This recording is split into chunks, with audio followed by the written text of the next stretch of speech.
ప్రతిబింబం సిరిసిల్ల వార్తా కదంబం A6 news కు స్వాగతం. నేను పుష్ప. ముందుగా హెడ్లైన్స్.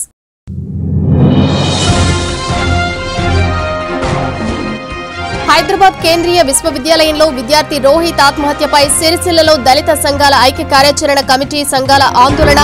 కేంద్ర ప్రభుత్వ దిష్టిబొమ్మ దగ్ధం. డాక్టర్ బిఆర్ అంబేద్కర్ విగ్రహానికి క్షీరాభిషేకం. సిరిసిల్ల పోలీస్ స్టేషన్లో చైన్ స్నాచర్ రిమాండ్.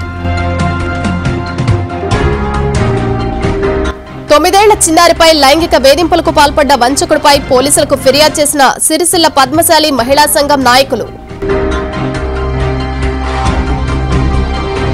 హైదరాబాద్ కేంద్రీయ విశ్వవిద్యాలయంలో విద్యార్థి రోహిత్ ఆత్మహత్యపై నిరసనలు మిన్నంటాయి. సంఘటనకు కేంద్ర ప్రభుత్వం దళిత విద్యార్థుల పట్ల నిర్లక్ష్యంగా ప్రవర్తించడమే కారణమంటూ దళిత సంఘాల ఐక్య కార్యాచరణ కమిటీ సంఘాలు ఆగ్రహం వ్యక్తం చేశాయి. సిరిసిల్ల అంబేద్కర్ చౌరస్తాలో దళిత సంఘాల ఐక్య కార్యాచరణ కమిటీ సంఘాల ఆధ్వర్యంలో కేంద్ర ప్రభుత్వ దిష్టిబొమ్మను దగ్ధం చేశారు. విద్యార్థి సంఘాల ఆధ్వర్యంలో విద్యార్థులు పాల్గొని రాస్తారోకో చేపట్టారు. అనంతరం దళిత సంఘాల నాయకులు డాక్టర్ బిఆర్ అంబేద్కర్ విగ్రహానికి క్షీరాభిషేకం చేసి పూలమాలలు వేశారు. ఆర్డీఓ కార్యాలయానికి చేరుకుని వినతి పత్రం అందించారు. ఈ సందర్భంగా నాయకులు మాట్లాడుతూ హెచ్యూసీలో దళిత విద్యార్థులను అకారణంగా సస్పెండ్ చేయడంతోనే ఈ నెల 17న వేముల రోహిత్ మనస్తాపంతో ఆత్మహత్య చేసుకున్నాడన్నారు. సంఘటనకు బాధ్యులైన వారిని వెంటనే సస్పెండ్ చేయాలని కోరారు. మరణించిన వేముల రోహిత్ కుటుంబాన్ని ప్రభుత్వం ఆదుకోవాలని వారు కోరారు. ఈ కార్యక్రమంలో సిరిసిల్ల డివిజన్ అంబేద్కర్ యువజన సంఘం అధ్యక్షులు కత్తెర దేవదాస్, రాగుల రాములు, కంసాల మల్లేశం, నక్కా రాజయ్య, బూర సురేష్, బూర అశోక్, రొడ్డ రామచంద్రం, కొట్టపల్లి సుధాకర్, తంగళ్లపల్లి దేవదాస్, ఎడ్ల నరేష్, వడ్లూరి తిరుపతి మరియు దళిత విద్యార్థి సంఘాల నాయకులు తదితరులు పాల్గొన్నారు.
కేవలం కులం పేరుతోటే వారిని 5 సస్పెండ్ చేయడం, అనేకమైనటువంటి సమస్యలు ఉన్నప్పటికీ ఆ సమస్యల పరిష్కారం కోసం చూడకుండా మరి కేవలం దళితుడైనటువంటి రోహిత్ను మిగతా 4గురిని సస్పెండ్ చేయడం, అనేక రకాలుగా మరి వారిని వేధించడం అనేది జరుగుతూ ఉంది. అంతేకాకుండా గతంలో చూసినప్పటికీ సెంట్రల్ యూనివర్సిటీలో అనేక వివక్ష కొనసాగుతూ ఉన్నది. ఇలాంటి పరిస్థితుల్లో ఈ దేశంలో దళితుల పరిస్థితి ఏంటని చెప్పి నేను ప్రశ్నిస్తూ ఉన్నాను. వెంటనే వీరిపైన SC ST చట్ట ప్రకారం కేసు నమోదు చేసి అరెస్ట్ చేయాల్సిన అవసరం ఉంది. కేంద్ర ప్రభుత్వం వెంటనే మరి మాకు ఎవరు కూడా అతిథులు కాదు, ఎవరినైనా చట్ట పరిధిలో శిక్షిస్తామని చెప్పి దళితులు ఈ రాష్ట్రంలో ఉన్నటువంటి దేశంలో ఉన్నటువంటి దళితులకు నమ్మకం కల్పించేటువంటి అవసరం ఎంతైనా ఉంది. లేని పక్షంలో దళిత సంఘాలు ఈ రాష్ట్రంలో ఊరిపోయిన సమస్య లేదు, దేశవ్యాప్త ఉద్యమాన్ని తీసుకొని మరి ఇక ముందు ఇటువంటి చర్యలు చేసేటువంటి అధికారులను కానివ్వండి, ప్రజాప్రతినిధులు కానివ్వండి, ఖచ్చితంగా వారికి తగిన శిక్ష చేసి తీరుతామని చెప్పి ఈ సందర్భంగా తెలియజేస్తూ ఉన్నాను. సిరిసిల్ల పట్టణంలోని మరి దళితులకు ఎప్పుడు కూడా ఏం జరిగినా ముందుండేటువంటి ఈ పరిస్థితుల్లో ఈ రాష్ట్రంలో బీజేపీ గవర్నమెంట్ వచ్చినాక దళితులకు అనేక పథకాలు చేస్తున్నాము, దళితులకు డెవలప్మెంట్ కోరుతున్నామని చెప్పి ఒక పక్క మరి నరేంద్ర మోడీ గారు ప్రకటిస్తూ ఉంటున్నాడు. మరొక పక్క కులవేకస్త ఆ ప్రభుత్వంలో ఉంటున్నటువంటి ప్రభుత్వ భాగస్వామైనటువంటి మరి కేంద్ర మంత్రి బండారు దత్తాత్రేయ లాంటి వాళ్ళు ఈ దేశంలో కలుపు మొక్కలు లాంటి వాళ్ళు అని చెప్పి బీజేపీ ప్రభుత్వానికి మేము హెచ్చరిస్తున్నాం. ఏదైతే ఏంలా మరి రోహిత్ కుటుంబాన్ని ఎందుకంటే బలోపృతంగా ఆయన హత్య చేసుకున్నటువంటి పరిస్థితిని తీసుకొచ్చి కులవేస్తగా మరి ఆయన సస్పెండ్ చేయడము అన్నటువంటి ఒక పరిస్థితిని ప్రేరేపించిన దానికి మద్దతు పలికినటువంటి మరి దత్తాత్రేయను మరి ఉంటున్నటువంటి ఆ విద్యార్థులు ఏదైతే ఉంటున్నారో ఆ విద్యార్థులకు వెంటనే రక్షణ కల్పించాలి. సిరిసిల్ల సహకార విద్యుత్ సరఫరా సంఘం ఎన్నికల్లో సభ్యత్వాలు ఉన్న విద్యుత్ కనెక్షన్ వినియోగదారులను ప్రతి ఒక్కరిని ఓటర్గా గుర్తించి ఓటు హక్కు కల్పించాలని సెస్ ఎన్నికల అధికారి చంద్రమోహన్ రెడ్డి అన్నారు. సిరిసిల్ల సహకార విద్యుత్ సరఫరా సంఘంలో డిసెంబర్ 2వ వారంలో సెస్ అధికారులు కొత్త సభ్యత్వాలు, పేర్ల మార్పిడి, విద్యుత్ కనెక్షన్ల ఆస్తులకు సంబంధించి కొనుగోలు, విక్రయాల మార్పిడులకు సైతం అవకాశం కల్పిస్తూ డిసెంబర్ నెలాఖరు వరకు గడువు విధించారు. ఈ నేపథ్యంలో పలువురు దరఖాస్తు చేసుకున్నారు. కాగా వాటిలో ఒకే పేరుతో 10 ఓట్లు నమోదు కావడంతో నేడు హెల్పర్లతో సమావేశం ఏర్పాటు చేశారు. ప్రతి వినియోగదారుడు ఓటు హక్కు వినియోగించుకునే విధంగా ఆధార్ను అనుసంధానం చేయాలని ఆయన తెలిపారు. ఈ కార్యక్రమంలో సెస్ ఎండీ నాంపెల్లి గుట్ట, సెస్ పరిధిలోని హెల్పర్లు మరియు సిబ్బంది పాల్గొన్నారు.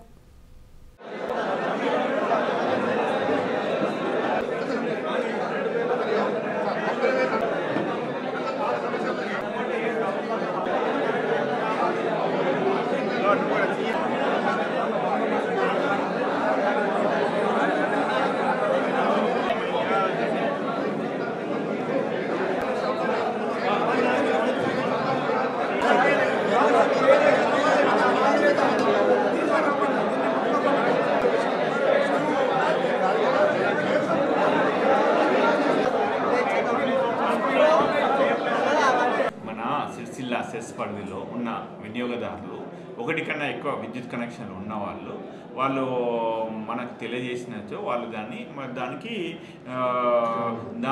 అది ఓటర్ లిస్టులో అది సరి చేయబడుతుంది. ఈ 24వ తారీఖు వరకు అనుకుంటే ఏదైనా ఏకగ్రీవం అయితే దానికి పోలింగ్ నిర్వహించడం జరగదు. అదేవిధంగా డేట్ ఆఫ్ రీపోల్ ఏదైనా పోలింగ్ స్టేషన్లో ప్రాబ్లం ఏర్పడినట్లయితే 1 మార్చి రోజు డేటా పోలింగ్ మనకు రీపోల్ జరుగుతుంది. తర్వాత కౌంటింగ్ ఆఫ్ ఓట్స్ 2 మార్చి నాడు జరుగుతాయి. 3 నాడు మనకు 3 మార్చి రోజు ఆఫీస్ బేరర్స్ అంటే చైర్మన్, వైస్ చైర్మన్ ఎలక్షన్ జరుగుతుంది. ఇంతటితో మనకు 3వ తేదీతో ఈ ఎన్నికల ప్రక్రియ సెస్కు సంబంధించి ముగుస్తుంది. దీనికి మనకు వినియోగదారులందరూ కూడా సెస్ పరిధిలో ఉన్నటువంటి 9 మండలాల్లో ఉన్నటువంటి అదేవిధంగా 2 పట్టణాల్లో ఉన్నటువంటి వినియోగదారులందరూ కూడా తమ ఓటును నమోదు చేసుకోవడంలో, జెన్యునేషన్ పరీక్షించుకోవడంలో పూర్తిగా సెస్ ఎండీ గారికి సహకరిస్తారు. ఇండ్లలో ఒంటరిగా ఉన్న మహిళల మెడ నుంచి బంగారు గొలుసులు లాక్కెళ్లే దొంగను సిరిసిల్ల పోలీసులు పట్టుకుని రిమాండ్కు తరలించారు. సిరిసిల్ల పోలీస్ స్టేషన్లో పట్టణ సీఐ విజయ్ కుమార్ ఆధ్వర్యంలో పోలీసులు చైన్ స్నాచర్ను రిమాండ్ చేశారు. అనంతరం ఆయన మీడియాతో మాట్లాడుతూ పట్టణంలోని పాత బస్టాండ్ ఆవరణలో వాహనాలు తనిఖీ చేస్తూ ఉండగా అనుమానాస్పదంగా కనిపించిన శివరాత్రి రవిని అదుపులోకి తీసుకుని విచారించగా చైన్ స్నాచర్గా గుర్తించారు. ఇతను ఎల్లారెడ్డిపేట మండలం రాజన్నపేటకు చెందినవాడని, ఒంటరిగా ఉన్న మహిళల మెడలో నుంచి గొలుసులను దొంగిలించి జల్సాలకు పాల్పడుతూ ఉంటాడని అన్నారు. సిరిసిల్ల పోలీస్ స్టేషన్ పరిధిలో 2 ఇండ్లలో మహిళలపై దాడి చేసి దొంగతనానికి పాల్పడ్డాడని, ఇదంతా జల్సాల కోసమే యువకుడు చైన్ స్నాచర్ అవతారం ఎత్తాడన్నారు. చైన్ స్నాచర్ను రిమాండ్కు పంపిన వారిలో కానిస్టేబుల్ నక్కా రాజేందర్, పురుషోత్తం బాబు, సతీష్లు పాల్గొన్నారు. శివరాత్రి రవి రెసిడెంట్ ఆఫ్ రాజన్నపేట ఎల్లారెడ్డి మండల్ అనే నేరస్తుడు ఈ నెల జనవరి 1వ తారీఖు నాడు మార్కెట్ ఏరియాలో ఒక ఇంట్లో వాళ్ళు పనిచేస్తూ ఉంటే ఒక వ్యక్తిని కొట్టి ఇంట్లోకి దూరబడి మహిళా మెడల నుంచి చైన్ గుంజుకోపోయిన నేరం ఒకటి. అదేవిధంగా ఇదే నెల 10వ తారీఖు నాడు అదే మార్కెట్ ఏరియాలో మరో ఇంట్లో కూడా తలుపు కొట్టి ఒక మహిళా మెడల నుంచి చైన్ గుంజుకోపోయిన వ్యక్తి ఒకడే. వాడు చైన్ గుంజుకొని పోయి డబ్బులుగా వేసుకొని జల్సాలకు అలవాటుపడి దోస్తులతో ఎంజాయ్ చేయాలనే ఉద్దేశంతో ఈ నేరాలకు పాల్పడ్డాడు. అయితే ఒకవేళ ఎవరైనా అడ్డుకుంటే వాళ్ళను రాయితో కానీ లేకపోతే ఏదైనా అందుబాటులో ఉన్న ఏ ఆయుధంతో ఉన్నా కూడా కొట్టడానికి కూడా వెనకాడు. అతన్ని ఈరోజు మా పోలీస్ సిబ్బంది చాకచక్యంగా మన పాత బస్టాండ్ ఏరియాలో వేములవాడ దిక్కు వెళ్లేందుకు ప్రయత్నం చేస్తుంటే అనుమానాస్పదంగా తిరుగుతుంటే ఈరోజు పట్టుకొని అరెస్ట్ చేయడం జరిగింది. వెంటనే అతన్ని రిమాండ్కు జైలుకు పంపించడం జరుగుతుంది. హైదరాబాద్ సెంట్రల్ యూనివర్సిటీ విద్యార్థి వేముల రోహిత్ మరణానికి కారకుడైన కేంద్ర మంత్రి దత్తాత్రేయను పదవి నుంచి తొలగించాలని డిమాండ్ చేస్తూ స్థానిక ఆర్ఎండ్బి కార్యాలయం ఎదుట దళిత సంఘాల ఐక్య కార్యాచరణ కమిటీ నాయకులు డిమాండ్ చేశారు. సిరిసిల్ల పట్టణంలోని ఆర్ఎండ్బి కార్యాలయంలో జిల్లా కలెక్టర్ నీతూ కుమార్ ప్రసాద్కు వినతిపత్రం అందించారు. ఈ సందర్భంగా నాయకులు మాట్లాడుతూ ఎమ్మెల్సీ రామచంద్రరావును పదవి నుండి తొలగించాలని, అలాగే వీసీ అప్పారావును సర్వీస్ నుండి వెంటనే తొలగించాలని వారు డిమాండ్ చేశారు. సంఘటనకు బాధ్యులైన వారిని వెంటనే సస్పెండ్ చేసి మరణించిన వేముల రోహిత్ కుటుంబాన్ని ప్రభుత్వం ఆదుకోవాలని కోరారు. ఈ కార్యక్రమంలో సిరిసిల్ల డివిజన్ అంబేద్కర్ యువజన సంఘం అధ్యక్షులు కత్తెర దేవదాస్, రాగుల రాములు, కంసాల మల్లేశం, నక్కా రాజయ్య, బూర సురేష్, బూర అశోక్, రొడ్డ రామచంద్రం, కొట్టపల్లి సుధాకర్, తంగళ్లపల్లి దేవదాస్, ఎడ్ల నరేష్, వడ్లూరి తిరుపతి మరియు దళిత విద్యార్థి సంఘాల నాయకులు తదితరులు పాల్గొన్నారు. సిరిసిల్లలో 9 సంవత్సరాల బాలికపై అసభ్యంగా ప్రవర్తిస్తూ లైంగిక వేధింపులకు పాల్పడ్డ వంచకుడిపై నిర్భయ కేసు నమోదు చేసి కఠినంగా శిక్షించాలని సిరిసిల్ల పద్మశాలి మహిళా సంఘం నాయకులు పోలీసులకు ఫిర్యాదు చేశారు. సిరిసిల్ల మార్కండేయ దేవాలయంలో పద్మశాలి మహిళా సంఘం నాయకులు టీఆర్ఎస్ మహిళా విభాగం ఆధ్వర్యంలో సమావేశం ఏర్పాటు చేశారు. ఈ సందర్భంగా మీడియాతో మాట్లాడుతూ సిరిసిల్ల శివారులో 9 సంవత్సరాల బాలికపై అసభ్యంగా ప్రవర్తిస్తూ లైంగిక వేధింపులకు పాల్పడ్డ దామోదర్ చిన్న అనే వంచకుడిపై నిర్భయ కేసు నమోదు చేయాలన్నారు. పోలీసులు వంచకుడిని కఠినంగా శిక్షించాలని డిమాండ్ చేశారు. పోలీసులు చర్యలు తీసుకొని ఎడల చిన్నారికి న్యాయం జరిగేంత వరకు ఉద్యమిస్తామని వారు హెచ్చరించారు. ఈ కార్యక్రమంలో సిరిసిల్ల పద్మశాలి మహిళా సంఘం అధ్యక్షురాలు కాముని వనిత, ఉపాధ్యక్షురాలు మాన్య పల్లవి, బుట్ల లత, ప్రధాన కార్యదర్శి ఎనగందుల రూప, సహాయ కార్యదర్శి దాసరి వీణ, కోశాధికారి సామల లక్ష్మి, ఎనగందుల కవిత మరియు మహిళా డైరెక్టర్లు పాల్గొన్నారు. రామెర్ల చిన్న అనే ఒక వ్యక్తి 9 సంవత్సరాల పాప పైన అసభ్యంగా ప్రవర్తించడం వల్ల అతనికి సహాయం చేసిన వ్యక్తులకి అతనికి కఠినంగా చర్య తీసుకోవాలని కోరుచున్నాము. సిరిసిల్లలో దామర్ల చిన్న అనే వ్యక్తి పట్టణ శివార్లో 9 సంవత్సరాల అమ్మాయిని అసభ్యంగా ప్రవర్తించాడు. తనకు మద్దతు ఇచ్చిన వ్యక్తులను కఠినంగా చర్యలు తీసుకోవాలి. నిర్భయ చట్టం కింద చిన్న అనే వ్యక్తిని త్వరగా అరెస్టు చేసి మాకు అప్పచెప్తే మేమే చూసుకుంటాం తనను. సిరిసిల్ల వాస్తవ్యుడు ఒక బాలికపై అత్యాచారము చేయ ప్రయత్నించినట్టుగా, అంటే ఆమెను అసభ్యకరంగా ప్రవర్తించిన విషయంలో మనం కేసు నమోదు చేయడం జరిగింది. కేసు నమోదు చేసినప్పటి నుంచి అతన్ని దొరకబడడానికి మాది పోలీస్ టీం ఒకటి తిరుగుతున్నది. నేరం చేసిన కానుంచి ఇప్పటి వరకు సెల్ స్విచ్ ఆఫ్ చేసి బయట ప్రదేశాల్లో ఎక్కడో తిరుగుతున్నాడు. అతను ఎక్కడ తిరిగినా వదిలిపెట్టేది లేదు. ఖచ్చితంగా అతన్ని పట్టుకొచ్చి సిరిసిల్ల పోలీస్ నుంచి అరెస్ట్ చేసి జైలుకు పంపడం జరుగుతుంది. ఈరోజు సిరిసిల్ల పట్టణ మహిళలు కొందరు వచ్చి నాకు రిప్రజెంటేషన్ ఇవ్వడం జరిగింది. నేను అందరికీ తెలియపరిచేది ఒకటే, నేరస్తుడు ఎట్టి పరిస్థితుల్లో తప్పించుకోలేడు. అతన్ని అరెస్ట్ చేసే బాధ్యత మాదే, మీరందరూ గ్రహించండి. ఇవే బులెటిన్ విశేషాలు. మరో బులెటిన్లో మళ్ళీ కలుద్దాం. అంతవరకు సెలవు. నమస్కారం.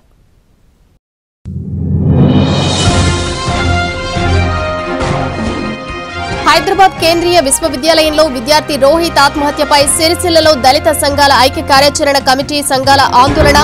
కేంద్ర ప్రభుత్వ దిష్టిబొమ్మ దగ్ధం. డాక్టర్ బిఆర్ అంబేద్కర్ విగ్రహానికి క్షీరాభిషేకం.